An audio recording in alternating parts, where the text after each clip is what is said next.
नमस्कार भाई सभी लोगों को, राधे राधे सभी को, हर हर महादेव। तो मैं और आशीष सर जुड़ चुके हैं आपके साथ, सीडीपी किंग आशीष सर और मैं सोलंकी। सर कुछ खास आज का सेशन कैसा, सीधा मुद्दे की अगर बात करें तो सीटेट के बारे में लोगों के बहुत सारे सवाल। बिल्कुल क्या सर शैक्षिक योग्यता क्या होगी, बिल्कुल। ये पे सीटेट होता क्या है, सबसे पहले तो शुरुआत यहीं से होती है।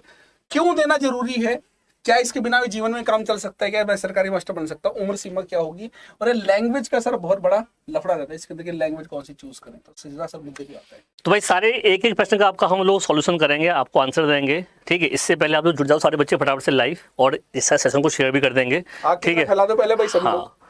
तो सर मैं निकाल लूँ जरा वो। हाँ बिल्कुल सर, निकालो आप। नोट पैड भाई निकाल लेता हूँ आप लोगों के लिए बच्चों, ये रहा आपका नोट पैड, ठीक है सर। सर सबसे पहले सीटेट होता क्या है और क्यों देना जरूरी है, क्यों देना जरूरी है, क्या फायदा है इसका। हाँ ये सब पॉइंट बहुत ज्यादा यही डिस्कस करना है सर हमें। तो शुरुआत करते हैं सर। यहाँ पे सीटेट क्या है सर, क्या है मतलब इस ऑब्जेक्टिव है, क्यों इतना बड़ा। बहुत बच्चा परेशान था सर, सीटेट अगर हमारा नहीं हुआ तो क्या होगा, सीटेट का नोटिफिकेशन कब आएगा, बच्चे परेशान थे सर। एग्जाम डेट आपकी जो फॉर्म डेट है वो कब से भरे जाएंगे। तो सर 31 तारीख डेट आ चुकी है। बिल्कुल सर। अब सर सीटेट होता क्या है, इसमें आप जानते हैं बच्चे कि ऐसे होंगे सर जिसने अभी टीचर ट्रेनिंग कोर्स में एडमिशन लिया होगा, उनको पता भी नहीं होगा। तो ये वीडियो उन सबको ध्यान में रखते हुए बनाई जा रही है, जो पहली बार वीडियो देख रहा है, जो देख चुका है उसको फिर भी डाउट। यानी सर इस बार जो बदलाव तो हुआ है। हाँ सर भाई शैक्षिक योग्यता बदलाव हो गया ना इस बार। बिल्कुल बदलाव हुआ है ना। पहले केवल आप बीएड क्वालिफाई करने के बाद या लास्ट सेमेस्टर में होते थे तब आप सीटेट का फॉर्म फिल कर सकते थे। अब आप बीएड का आपने पहला दिन है आपका, आप फर्स्ट सेमेस्टर में हैं, बीएड बीटीसी डीएलएड किसी भी टीचर ट्रेनिंग कोर्स के अंदर अगर आपने एडमिशन ले लिया है तो सर अगर सीधा बात करें यहाँ पर कि तो सीटेट क्या है सर, इसके बिना अगर बात करें, सीटेट क्या एक सेंट्रल टीचर एलिजिबिलिटी टेस्ट है। अगर बात करें साथियों, अगर सीटेट बेसिकली क्या है, ये सेंट्रल टीचर एक क्या है एलिजिबिलिटी टेस्ट है, और जो आपको अब पास करना कंपलसरी है। अगर आप इसमें 150 नंबर का पेपर होता है, जिसमें से आपको जनरल के लिए 90 नंबर लाना जरूरी है और रिजर्व कैटेगरी के लिए 82 नंबर लाना जरूरी है। बिना इसके ना तो आप टीजीटी बन सकते हैं और ना आप पीआरटी बन सकते हैं। प्राइमरी टीचर नहीं बन सकते, ना तो टीजीटी बन सकते, यानी ना तो आप प्राइमरी टीचर बन पाओगे, ना ही जूनियर टीचर, ना तो आप ना तो ट्रेंड ग्रेजुएट टीचर। अभी पीजीटी का ऑप्शन में इन्होंने बात चल रही है, तो वहां पे भी कोई इसका ऑब्जेक्टिव नहीं है, लेकिन यहाँ पे बिना इसके आप सरकारी मास्टर नहीं बन सकते हैं, ना तो पीआरटी ना टीजीटी ना पीजीटी। ठीक है। अब बेटा ये तो हो गई कि सीटेट क्या है, क्या इसके बिना सरकारी टीचर बन सकते हैं, तो मेरा सीधी सी बात है इन दोनों पोस्ट के लिए तो नहीं होगा। ओनली अगर आपने पीजी कर रखा है, यानी अगर आपने एमए या एमकॉम कर रखा है, और अगर आपने बीएड कर रखा है तो आपको सीटेट की जरूरत नहीं है, ओनली पीजीटी के लिए। ठीक है। लेकिन अगर टीजीटी और पीआरटी के लिए सीटेट देना कंपलसरी है। पहली बात होगी सर। दूसरी बात करें सर आगे, जो दूसरा ऑब्जेक्टिव आता है क्या आता है दूसरा सर आपका शैक्षिक योग्यता। हाँ दूसरा पॉइंट वहां से निकाले सर, यानी कि एलिजिबिलिटी क्या होगी, कौन कौन दे सकता है। इसमें देखो दोस्तों बहुत बड़ा बदलाव हुआ है एलिजिबिलिटी के अंदर, इस बार बहुत बड़ा बदलाव हुआ है। अभी क्या बदलाव हुआ है, ठीक है। अगर हम बात करें यहाँ पे सर, एक होता है पेपर 1 बिल्कुल, और एक होता है पेपर 2, ठीक है सर। बिल्कुल। पेपर 2 की बात करें, अब पेपर 1 किसके लिए होता है बेटा, जो प्राइमरी टीचर बनता है, पीआरटी बनता है, जो प्राइमरी टीचर होते हैं, जो आपका पहली क्लास से लेके 5वीं क्लास तक पढ़ाते हैं। दो दिल्ली में इसको हम लोग कहते हैं पीआरटी टीचर। हाँ।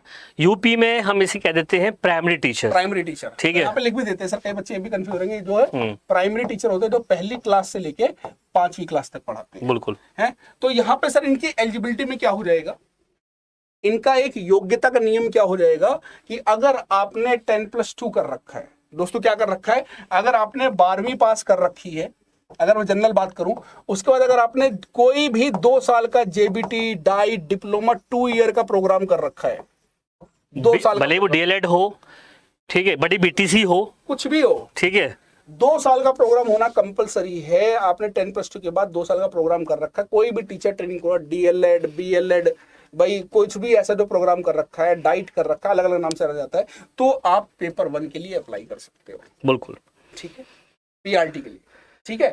अच्छा, अगर आपने पेपर 2 के लिए अप्लाई करना, बेटा मैं बिल्कुल बेसिक रूल बता रहा हूं जो अभी तक होता हुआ आया है, इनमें कोई बदलाव होंगे, कई जगह बीएड को छूट दे दी जाती है, कई जगह नहीं देती, मैं एक जनरल कंडीशन बता रहा हूं, बाकी एग्जैक्ट अगर कुछ बदलाव होगा इस बार के आपको प्रोस्पेक्टस में दिख ही जाएगा। ठीक है भाई, बात क्लियर हो रही है, बिल्कुल। उसके बाद अगर बात करें पेपर 2 की, तो अगर आपने ग्रेजुएशन कर रखा है बेटा बीएड, अगर आपने ग्रेजुएशन बीकॉम, बीए, बीकॉम या बीएससी कर रखा है, उसके साथ अगर आपने बीएड कर रखा है, तो आप पेपर 2 के लिए, यानी कि आप ट्रेंड ग्रेजुएट टीचर बनना चाहते हैं तो आपको पेपर 2 देना पड़ेगा, जिसमें 2 पेपर होते हैं, एक तो सोशल साइंस वाला होता है, एक साइंस वाला होता है। साइंस मैथ एक कैटेगरी में आ जाता है और सोशल साइंस वाला एक कैटेगरी में। बेटा ये मैं बिल्कुल बेसिक बता रहा हूँ, बिल्कुल देसी भाषा में बता रहा हूँ। यानी कि सर पेपर एक में एसएसटी आ गया, हाँ, और एक में साइंस आ गया। साइंस आ गया, साइंस और मैथ भी होता है इसमें, है ना? साइंस वाला मैथ वाला एक कॉम्बिनेशन, यानी कि ये खाली साइंस वाले स्टूडेंट के लिए जिसने ग्रेजुएशन में बीएससी कर रखी हो। हाँ, बीएससी और वो भी मैथ से या ले रखा है या साइंस से। साइंस ले रखा है। लेकिन अगर बच्चा कोई कॉमर्स का है या कोई बीए वाला है, बीए वाला है, तो वो सर वो पेपर सेकंड देगा सोशल साइंस वाला, एसएसटी देगा। अगर मैं कॉमर्स से हूं, मान लीजिए मैंने बीकॉम कर रखा है, तो बेटा मुझे साइंस नहीं करना है, मुझे हमेशा पेपर सेकंड एसएसटी वाला चूज करना है, जो अक्सर बच्चों को कंफ्यूजन होता है, सर मैं कौन सा पेपर दूं। ठीक है, कितने मार्क्स का बेटा, मार्क्स की कोई टेंशन, मोस्टली 50% मार्क्स होते हैं, लेकिन इसकी कोई बेसिक कोई बदलाव इसमें कोई टेंशन नहीं है, बिल्कुल इसके बारे में टेंशन मत लीजिए। एसएसटी भी कराएंगे बेटा, एसएसटी भी कराएंगे, टेंशन ना लो। ठीक है, ये तो हो गया बेटा आपका बेसिक क्वालिफिकेशन एलिजिबिलिटी का। आगे चलें सर, अगला क्वेश्चन क्या है? आगे सर पॉइंट बनता है हमारा इसमें, अगला क्वेश्चन की बात करें, तीसरा सवाल है सर इसका, शैक्षिक योग्यता उम्र सीमा यानी एज की बात करें। एज, हाँ। अब ये मैं कह रहा हूं कितनी एज तक दे सकते हैं दोस्तों, बहुत बड़ा सवाल, कितनी उम्र होनी चाहिए, कितनी उम्र होनी चाहिए। अगर मैं कहूं ना भाई कि हमारे पड़ोस के सर अगर सबसे बुजुर्ग आदमी भी हो ना, अगर किसी के दादाजी भी पेपर देना चाहे ना तो वो भी दे सकते हैं। इससे बड़े बेसिक क्या होगा, यानी इसमें कोई एज का टेंशन नहीं है। लेकिन सर एक टेंशन है इसमें, क्या? जी आपने कह दिया सर कि हमारे पड़ोस के अगर दादाजी भी हम वो भी पेपर दे सकते हैं, लेकिन ये तो सब बड़े हो गए। हाँ, अब छोटे, हाँ, छोटे वाले की क्या एज है? मान लो मिनिमम, हाँ, अगर हम बात करें कि भाई मिनिमम एज क्या होती है, मैक्सिमम सर ने बता दी आपको दोस्तों, ठीक है, कि कोई लिमिट नहीं है। मतलब सर का कहने का ये है मैक्सिमम कोई लिमिट, लेकिन मिनिमम कोई लिमिट है या नहीं है? तो 18 की बता रहे है, तो ध्यान रखिएगा 17 साल हाँ, मिनिमम एज में जाओगे आप तो 17 ईयर्स। अगर आपने 17 साल की उम्र में अगर आपने मान लो फॉर एग्जांपल बीएड सॉरी इसमें डीएलएड में बीटीसी में ले लिया एडमिशन, और उसमें आपका पहला दिन भी हो लिया है, हाँ, यानी कि आपका एडमिशन हो चुका है बीटीसी में या डीएलएड में, तो आप सीटेट दे सकते हो। सर एक चीज और मैं कहना चाहूंगा, इस बार जो सबसे बड़ा जो बदलाव है ना बेटा, जैसे अभी सर ने बताया, जो सबसे बड़ा बदलाव क्या है, जो अभी सर बता रहे उसको मैं लिख के बता देता हूँ। अगर आपने किसी भी टीचर ट्रेनिंग कोर्स, चाहे आप बीएड की बात करें, बीएलएड की बात करें, जेबीटी की बात करें, जितने भी कोर्स आते हैं सब लिख दीजिए, अगर उसमें आपने एडमिशन ले लिया है, जो अभी सर बता रहे थे, एडमिशन ले लिया है, आज चाहे आपका पहला दिन है, दूसरा दिन है, आप किसी भी सेमेस्टर में हो, आप उस पेपर के लिए एलिजिबल हो, आप सीटेट दे सकते हो, और आपका वो जो है सीटेट क्या हो जाएगा, वैलिड होगा।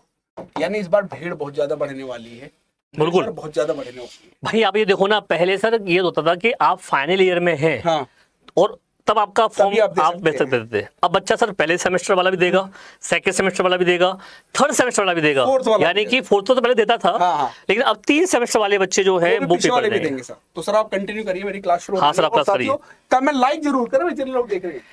ठीक दोस्तों, तो ये बहुत बड़ा बदलाव हुआ है इस बार, अब तक ऐसा नहीं था। तो यानी कि अगर हम देखें सर लास्ट ईयर की अगर बात करूं तो लगभग 18 लाख एप्लीकेंट थे जिन्होंने फॉर्म फिल किया था, और जिनमें से लगभग 4 लाख लोग जो है पास हो गए थे, और 14 लाख के लगभग लोग जो है फेल हुए थे दोस्तों। तो यानी कि सर फेल काफी लोग, तो 14 लाख तो ये है ही अभी, है ना। और अब आप देख लो भाई कि लगभग मैं समझता हूँ कि 15 लाख की लगभग अब और बढ़ेंगे आप, यानी कि लगभग मैं समझता हूँ 30 लाख के आसपास इस बार जो है फॉर्म नए फिल होंगे। नंबर ऑफ एप्लीकेंट इस बार आपके डबल हो सकते हैं, कोई बड़ी बात नहीं होगी, ठीक है, क्योंकि ये रूल आने की वजह से। अब सर इसमें लास्ट पॉइंट एक पूछा गया है आपसे लैंग्वेज को लेकर के, ठीक है, कि भाई लैंग्वेज सिलेक्शन जो होता है वो हम कैसे करेंगे इसके अंदर। ठीक है दोस्तों, तो देखो भाई आपको बता दूं कि आपके पास हिंदी, आपके पास संस्कृत और आपके पास इंग्लिश, ये 3 लैंग्वेज होती हैं, ठीक है। और इन 3 लैंग्वेज में से आपको 2 लैंग्वेज लेनी होती है। आप हिंदी लेते हो, एक मान लो आपने हिंदी ले ली, और दोनों में से आप कोई एक लोगे, या तो आप संस्कृत ले सकते हो या आप इंग्लिश ले सकते हो। तो आपको 30 नंबर का आपको यहाँ मिलेगा और 30 आपको मार्क्स यहाँ मिलेंगे, ठीक है। अगर आपको लगता है कि सर आपकी हिंदी ना लेकर के आप इन दोनों में से ये दोनों लेना चाहो तो ये दोनों भी ले सकते हो आप, डिपेंड करता है आपके ऊपर, ठीक है, कि हाँ उर्दू भी होती है, बहुत से बच्चे उर्दू भी लेते हैं, ठीक है, लेकिन जो उर्दू लेते हैं उसके लिए इनमें से कोई एक आप लैंग्वेज का अगर सेलेक्ट करोगे तो इनमें से आपकी एक होती है मेन लैंग्वेज, एक होती है आपकी ऑप्शनल। तो यहाँ पर जब आप पे फॉर्म फिल करोगे, अभी ध्यान रखना बेटा, 31 अक्टूबर को फॉर्म फिल होंगे, तो कैसे फॉर्म फिल किया जाएगा एक डेमो दिखाऊंगा मैं आप लोगों को, ठीक है। तो वो डेमो देख लेना आप लोग, उसमें आपको मैं एक एक करके ऑनलाइन यहीं बोर्ड पर हम आपको दिखाएंगे कि कैसे आपको फॉर्म फिल करना है, क्योंकि गलती नहीं करनी है, 1% भी गलती नहीं करनी है आपको, 1% भी, ये ध्यान रखिएगा, ठीक है। बीएड वाले पेपर 1 अप्लाई कर सकते हैं, बिल्कुल कर सकते हैं नयन कुमार, बीएड वाले पेपर 1 को भी दे सकते हैं और पेपर 2 को भी दे सकते हैं, लेकिन बीटीसी वाले, डीएलएड वाले वो केवल पेपर 1 ही दे सकते हैं, ठीक है। तो इस तरीके से आप अपनी लैंग्वेज का सिलेक्शन कर सकते हो, ठीक है दोस्तों। तो इस तरीके से मैंने आपको बता दिया पूरा कि दोस्तों यहाँ पर शैक्षिक योग्यता क्या रहेगी, क्या उम्र रहेगी, ठीक है, और सीटेट होता क्या है, क्यों देना जरूरी है इसका, ठीक है। ये सारी चीज़ें हमने यहाँ पे आपको बता दिया है। और किसी बच्चे को कोई डाउट है, कोई भी कन्फ्यूजन है, मुझसे पूछ सकता है आप, ठीक है। और दोस्तों भाई ध्यान रखिएगा, डेली क्लास के लिए जुड़े रहें आप हमारे साथ, ठीक है, टीचर्स अड्डा के साथ। और देखो भाई, यहाँ पर आपको मैंने बता दिया है कि ये जो ऑफ़र है आप लोगों के लिए, ये दिवाली ऑफ़र चल रहा है, ठीक है। इस ऑफ़र का आप फ़ायदा उठा सकते हैं। जो बच्चे भी ऐसे हैं जिनको महापैक के बारे में नहीं पता है, तो वो महापैक ले सकते हैं, क्योंकि इससे अच्छा ऑफ़र नहीं मिलेगा। ये ऑफ़र ख़त्म होने के बाद फिर आपकी प्राइस कॉस्ट बढ़ेगी बढ़ेगी। तो यहाँ पर आप क्या कोड यूज़ करोगे बेटा, Y184 कोड यूज़ कर लोगे आप, ठीक है। मैं आपको दिखा देता हूँ एक बार यहाँ पर कि किस तरीके से आप ये कोर्स ले सकते हैं। देखो यहाँ पर ये आप अगर लोगे कोर्स, यहाँ से उठा देता हूँ मैं इसको, ठीक है। यहाँ पे जाओगे आप, अड्डा 247 डालोगे आप, ठीक है। गूगल सबसे पहले आप सर्च करना गूगल, ये आ गया अड्डा 247। यहाँ जा गए आप लोग, तो यहाँ जाओगे ऑल कोर्स में, और ऑल कोर्स के बाद सीधे आप जाओगे टीचिंग वाले में, रेलवे छोड़ देना सारा, टीचिंग में, और यह टीचिंग का महापैक। या सीटेट लेना है बच्चा को, केवल सीटेट लेना है ना, तो देखो सीटेट में नया बैच आ गया हमारा ब्रह्मास्त्र। ये रहा पेपर 1, पेपर 2 का है सोशल साइंस का, ये पेपर 2 का है मैथ साइंस का, और ये पेपर 1 है आपका ब्रह्मास्त्र बैच जो है, आप चाहो तो ले सकते हो। इसका जो प्राइस है आपका आज के लिए, ठीक है, जो ऑफर चल रहा है उसमें कोड लगाना पड़ेगा आपको Y184। ये कोड लगाओगे आप तो ये पड़ेगा आपको मात्र 2000 रुपये का। लेकिन सर ये 1 साल के लिए है, 6+6। लेकिन मैं ये कहूँगा आपके 2000 रुपये आप यहाँ डालें, उससे अच्छा ये है 2700 रुपये में आपको पूरा 1 साल का महापैक मिल रहा है, जिसमें आपको कई सारे सीटेट के पेपर, आपको टेस्ट सीरीज, बुक्स, सब कुछ आपको इसके अंदर इंक्लूड होगी। तो आप बोले सकते हैं आप, sir please tell me language 1 language 1 में क्या डिफरेंट होता है पेपर में प्लीज़। भाई देखो, पेपर लैंग्वेज में ये रहता है कि लैंग्वेज आपकी 3 है। अब आपको हिंदी अच्छी है तो आप हिंदी ले लो, अब संस्कृत और इंग्लिश और उर्दू, उसमें से कोई एक सेलेक्ट कर लो आप। तो आपको लगता है कि सर मेरी संस्कृत अच्छी है, मैं इंग्लिश नहीं अच्छी है मेरी, तो संस्कृत ले लो। आपको लगता है सर इंग्लिश हार्ड है और मैं, या इंग्लिश ईजी है मेरे लिए, तो संस्कृत छोड़ दो, इंग्लिश ले लो। ये ऑप्शनल रहता है, ठीक है दोस्तों। तो भाई रोज जुड़ना ना भूलें, और YouTube की फ्री क्लासेस के लिए आप जुड़ रहे हैं मेरे साथ रोज डेली। अब 1 बजे हम आपको मिला करेंगे, ठीक है, कहाँ पर, टीचर्स अड्डा YouTube चैनल पर। तो bye bye, take care, thank you class, जय हिंद, जय भारत।